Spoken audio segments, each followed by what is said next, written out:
Assalamualaikum warahmatullahi wabarakatuh. Perkenalkan, saya Dr. Hewan Pancasudi Purmata, MPiotek, selaku Wakil Dekan 1 Fakultas Kedokteran Hewan Universitas Brawijaya.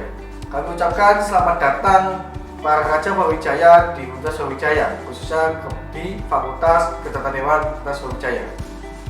Ini adalah kampus kita, yaitu berlokasi di Dieng yang sangat sejuk sekali, di mana di sana juga ada rumah sakit terbesar di Kota Malang, yaitu Rumah Sakit Hewan Pendidikan Universitas Brawijaya.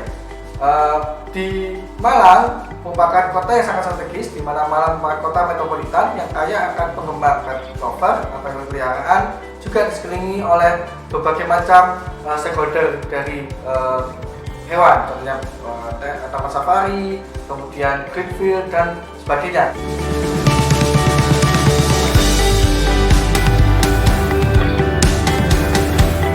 Adik-adik maba perlu diketahui bahwa jenjang di FKUB ada dua, yaitu jenjang S1 yang ditempuh pada 7 semester atau 3,5 tahun, dan kemudian dilanjutkan ke jenjang profesi atau residensi yang diselesaikan selama 3 semester atau 1,5 tahun.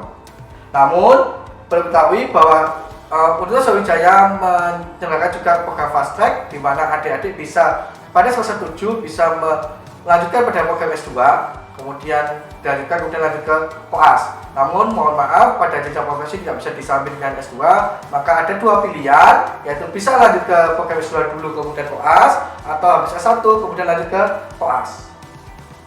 Untuk kompetensi yang diharapkan pada jenjang S1 ada 11 kompetensi, meliputi kompetensi utama, yaitu kompetensi kerja ada sebagai berikut.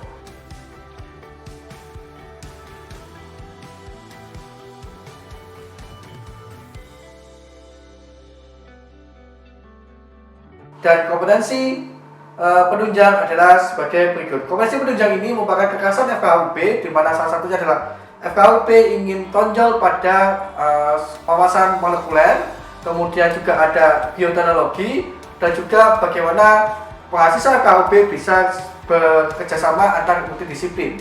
Selanjutnya, mahasiswa FKUB juga bisa berharapkan menjadi teknolog entrepreneurship.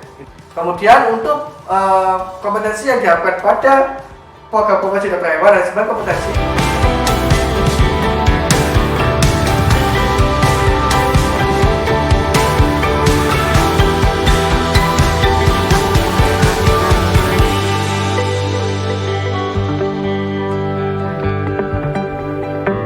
Masa FKUB mampu melakukan teknik analisis biomolekuler, ini sangat penting, perlu diingat kasus COVID ini memerlukan bagaimana skill untuk melakukan proses-proses analisa molekuler. Kemudian nomor 2, kita tahu bahwa ada pabrik pangan banyak yang di masyarakat, contohnya Java, kemudian ada sosis. Dari FKUB mampu melakukan memahami good manufacturing practices, di mana dia paham bagaimana menangani food safety atau keamanan pangan dan produk pangan asal hewan. Yang ketiga adalah bahasa FKUB, yaitu dokter hewannya mampu saling melindungi profesi kedokteran hewan di Indonesia. Untuk peta kurikulum di FKUB tadi S1 144 SKS yang ditempuh selama 7 semester, di mana 14 SKS ini terdiri atas 138 SKS wajib dan 6 SKS mata kuliah pilihan. Sedangkan untuk jenjang profesi yaitu 27 SKS, di mana terdiri atas 36 SKS mata kuliah wajib, 2 SKS mata kuliah pilihan. Kemudian untuk bobot per semester itu bisa dilihat di sebelah sini, dari semester 1 hingga semester 7. Kita memprogramkan bahwa kalian bisa lulus pada 3,5 tahun. Ini merupakan salah satu keunggulan di Fakultas FKUB, di mana kurikulum yang disusun itu sudah sampai selesai hingga 7 semester. Sehingga tadi bisa lanjut ke S2 menggunakan program fast track, atau kemudian lanjut ke asistensi atau profesi. Kemudian perlu diketahui bahwa di Universitas Brawijaya ada mata kuliah wajib universitas, yaitu salah satunya bahasa Indonesia, agama, dan seterusnya. Bisa dilihat dari sisi sini. Nah, ini wajib harus ditempuh oleh mahasiswa FKUB. Selanjutnya, peta kurikulum di Fakultas Kedokteran Hewan terbagi menjadi 10 topik, yaitu ilmu dasar veteriner, kemudian ada dasar-dasar peternakan, kemudian ada ilmu mikrobiota veteriner, preklinik veteriner, reproduksi veteriner, ilmu penyakit veteriner, kesehatan masyarakat veteriner, serta ilmu klinik veteriner, Selanjutnya ada juga 2 kompetensi soft skill yang kita juga harapkan muncul di mata kuliah, yaitu scientific writing dan skill. Kemudian ada juga character building. Kemudian untuk mata kuliah di rotasi di profesi kita sebut adalah mata kuliah rotasi, di mana adik-adik ketika akan menjadi dokter hewan pasca sarjana kemudian lanjut ke koasistensi maka akan menempuh mata kuliah rotasi. Jadi adik-adik akan banyak hands on, praktikum, melakukan suatu tindakan untuk persiapan menjadi dokter hewan. Dan jenjang mata kuliah rotasi ini keseluruhannya akan ditempuh 3 semester. Namun perlu diingat bahwa kedokteran hewan ini juga sangat mirip dengan kedokteran umum atau kedokteran gigi, di mana untuk menjadi dokter hewan setelah melakukan rotasi wajib melakukan ujian kompetensi dokter hewan sebelum dilantik menjadi dokter hewan. Kemudian untuk mata kuliah rotasi pilihan, di sini kami memfasilitasi keminatan masing-masing calon dokter hewan FKUP, di mana ada bidang minat perikanan, ada bidang penggasan, industri, pangan, dan satwa liar. Harapannya nanti adik-adik ketika masuk ke FKUP memiliki kespesifikan ketika pasca selesai menjadi dokter hewan. Kemudian untuk panduan akademik, mohon bisa diperhatikan dengan baik karena ini merupakan aturan main yang akan kita tempuh selama menjadi mahasiswa Fakultas Kedokteran Hewan Universitas Sriwijaya. Kemudian ada FPS dan kotak perkuliahan. Jadi adik-adik setiap akan kuliah akan diberi yaitu rencana program semester, di mana di sana akan muncul nama terkait capaian pembelajaran mata kuliah. Jadi apa tujuan belajar mata kuliah tersebut? Kemudian ada topik dan jadwal mata kuliah, topik masing-masing tatap muka, apa saja jadwal apa saja harus dipelajari, dan juga ada referensi yang diacu untuk belajar di mata kuliah tersebut. Kemudian ada kontrak perkuliahan, di mana di situ ada tata tertib perkuliahan, kemudian jadwal atau tim pengampu mata kuliah, dan juga assessment atau tata cara penilaian perkuliahan. Jadi ketika pertama kali kalian akan kuliah, pasti akan dijelaskan tentang rencana program semester, mata kuliah masing-masing, dan penjelasan kontrak kuliah di masing-masing mata kuliah. Ini menjadi kunci utama untuk mengikuti mata kuliah tersebut. Di Fakultas Kedokteran Hewan itu melakukan tata cara asesmen menggunakan nilai absolut. Maksudnya bagaimana?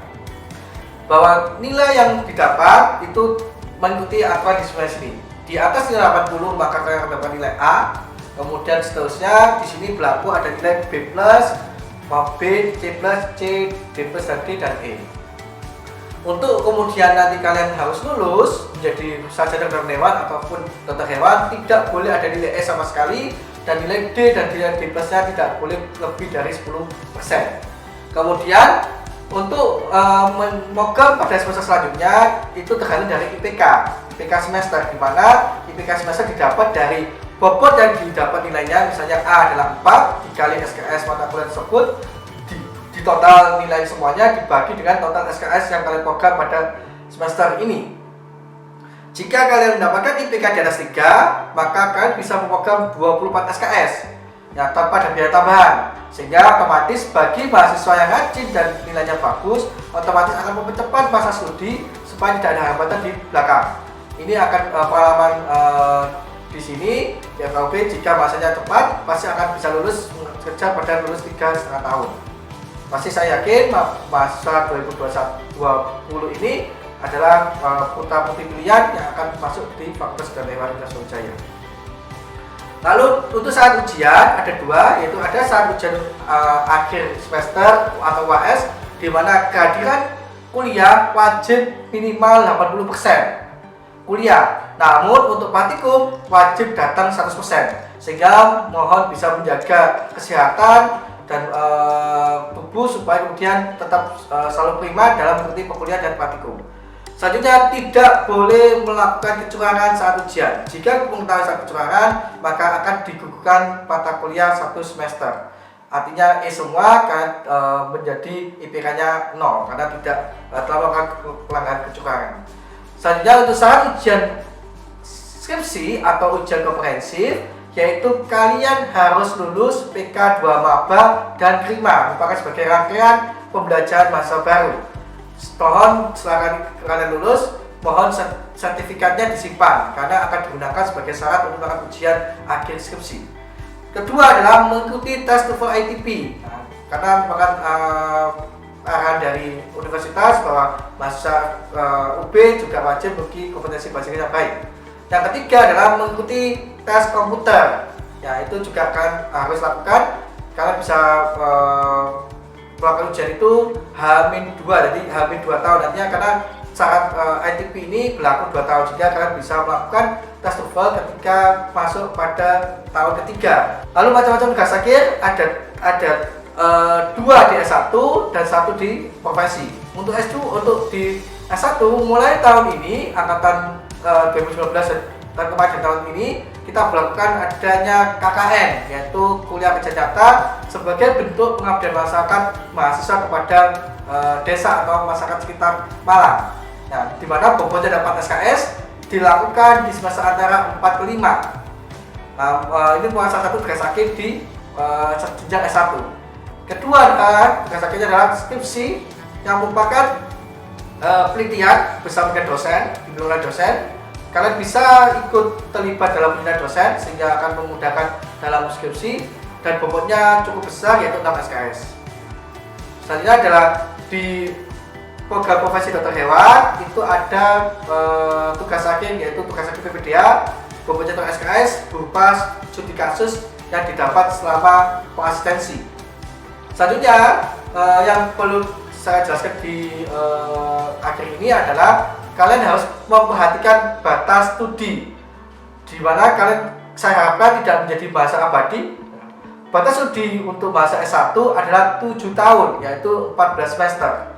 Sedangkan untuk batas studi mahasiswa profesi adalah 3 tahun atau 6 semester. Apabila melebihi itu, maka mahasiswa dikatakan gagal studi atau drop out atau DO. Sehingga mohon benar-benar ini adalah amanah dari orang tuamu untuk bisa menjadi dokter hewan yang handal dari Fakultas Kedokteran Hewan Universitas Brawijaya. Kemudian untuk memantau atau membimbing kalian dalam dalam bidang akademik, maka tiap mahasiswa akan mendapatkan dosen penasihat akademik, di mana dosen PA ini bertugas sebagai, atau tugasnya adalah mengarahkan kalian dalam program KRS ketika setiap semester, dan melakukan juga mengevaluasi apakah ada kendala atau menampung curhat sebagai perpanjangan tangan dari orang tua kalian ke pihak kampus. Jadi dosen PA ini merupakan penggantian orang tua kalian yang bisa menampung atau memberikan pengarahan untuk selama studi di Fakultas Kedokteran Hewan. Jadi mohon jangan sungkan curhat atau menceritakan apa kendalanya ketika kuliah di Fakultas Kedokteran Hewan, supaya kemudian menjadi lancar studi kalian. Demikian penjelasan dari saya terkait peraturan dan kurikulum akademik. Mohon maaf atas kekurangannya. Nanti habis ini silakan bisa tanya jawab kepada saya apabila ada yang belum jelas.